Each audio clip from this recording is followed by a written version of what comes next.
नमस्कार। आज एक ऐसे गांव की कहानी बताते हैं आपको जिसमें अनेकों अजीबो-गरीब किस्से जुड़े हैं। कोई इसे भूतों का गांव कहता है तो कोई श्राप के चलते रातों रात गांव के तबाह होने की बात कहता है। आज हम बात कर रहे हैं कुलधरा गांव की, जहां वीरानी को लेकर कई रहस्य छुपे हैं।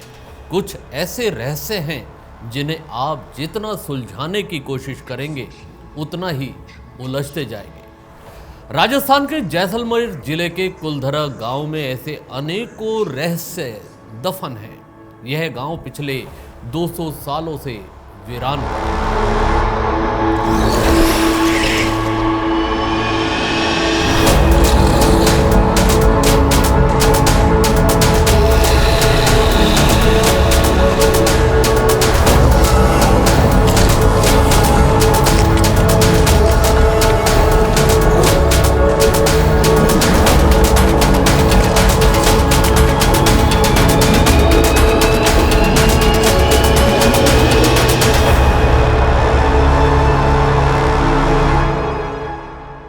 कुलधरा की कहानी करीब 200 साल पहले शुरू हुई थी, जब कुलधरा कोई खंडर नहीं था, बल्कि आसपास के 84 गांव पालीवाल ब्राह्मणों द्वारा बसाए गए थे। लेकिन तभी कुलधरा को किसी की बुरी नजर लग गई। ऐसा कहा जाता है कि इस गांव पर आध्यात्मिक शक्तियों का वास है। कुलधरा गांव में घूमने आने वालों के मुताबिक यहाँ रहने वाले पालीवाल ब्राह्मणों की आवाज आज भी यहाँ सुनाई देती है।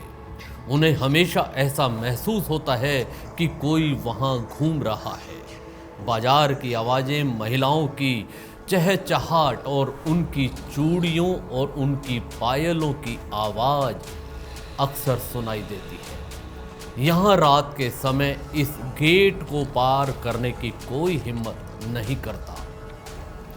बताया जाता है कि यहाँ की सियासत के दीवान सालम सिंह एक अय्याश किस्म के आदमी थे। दीवान सालम सिंह की गंदी नज़र गांव की एक खूबसूरत लड़की पर पड़ गई। दीवान उस लड़की का इतना दीवाना था कि वह बस उसे किसी भी तरह से पाना चाहता था। उसके लिए उसने ब्राह्मणों पर दबाव बनाना शुरू कर दिया। हद तो तब हो गई जब दीवान ने लड़की के घर संदेश भेजा कि अगली पूर्णिमा तक उसे लड़की नहीं मिली तो वह गांव पर हमला कर देगा और लड़की को उठा ले जाएगा। दीवान और गांव वालों के बीच की यह लड़ाई अब एक कुंवारी लड़की के सम्मान के साथ साथ गांव के स्वाभिमान की भी थी। गांव की चौपाल पर पालीवाल ब्राह्मणों की एक बैठक हुई और 5000 से अधिक परिवारों ने अपने सम्मान के लिए रियासत छोड़ने का फैसला कर लिया। ऐसा कहा जाता है कि यहाँ सभी 84 गांव वाले फैसला लेने के लिए एक मंदिर में इकट्ठा हो गए और पंचायतों ने फैसला किया कि चाहे कुछ भी हो जाए वे अपनी लड़कियों को उस दीवान को नहीं देंगे। अगली शाम कुलधरा इतना वीरान था कि पक्षी भी गांव की सीमा में नहीं घुसे। ऐसा कहा जाता है कि उन ब्राह्मणों ने गांव छोड़ते समय इस स्थान को एक श्राप दिया था। कुलधरा गांव में एक ऐसा मंदिर भी है जो आज भी श्राप से मुक्त बताया जाता है। यहाँ एक बावड़ी भी है जो उस समय पीने के पानी का स्रोत हुआ करती थी। यहाँ नीचे एक शांत गलियारी तक जाने के लिए कुछ सीढ़ियाँ भी है। कहा यह भी जाता है कि यहाँ शाम ढलने के बाद अक्सर कुछ आवाजें सुनाई देती हैं। लोगों का मानना है कि वह आवाज 18वीं सदी का दर्द है जिससे पालीवाल ब्राह्मण गुजरे थे।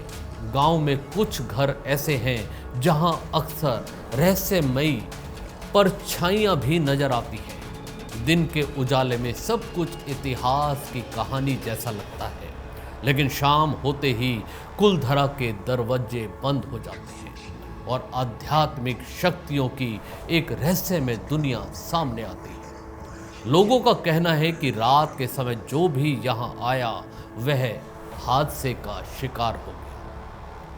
आपको बता दें कि बदलते वक्त के साथ 82 गांवों का पुनर्निर्माण भी कराया गया, लेकिन 2 गांव कुलधरा और खामा तमाम कोशिशों के बावजूद आज तक आबाद नहीं हो पाए। यह गांव अब भारतीय पुरातत्व विभाग के संरक्षण में है, जिसे प्रतिदिन दिन के उजाले में पर्यटकों के लिए खोला जाता है। रात में प्रवेश पर यहाँ पाबंदी है।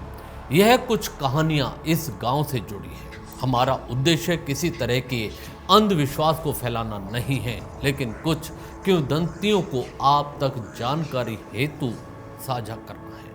इस कहानी में इतना ही। दीजिए इजाजत। नमस्कार।